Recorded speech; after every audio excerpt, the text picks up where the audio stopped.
Pero Doc, tanong ko lang din, since you're talking to patients, ano ba most commonly ang mga problems ng people in a relationship when it comes to sex na naririnig mo? Differences in desires, in libido. So, yung katulad ng sinabi ko kanina, yung isa gusto, yung isa ayaw.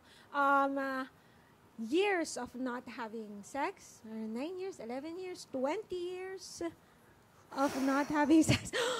Ang tagal, may nagre-react. Na-shock in 30 years. Oo, Shocking. meron talagang ganon. So, minsan naghahanap na sa iba. May ganyan. Pain, masakit doon sa babae, and they're not experiencing pleasure. Para sa mga lalaki naman, yun, hindi tumatayo. Yun Hindi yan. tumatayo. O kaya yung mabilis. Parang 30 seconds lang, tapos na. So all these things, nakaka-apekto siya doon sa relationship eh. Again, kasi when we think of sex, hindi siya dapat yung behavior lang. Kailangan titignan natin kung ano ba talaga yung epekto nito sa atin as a person and kung paano natin tratuhin yung partners natin. Ganoon.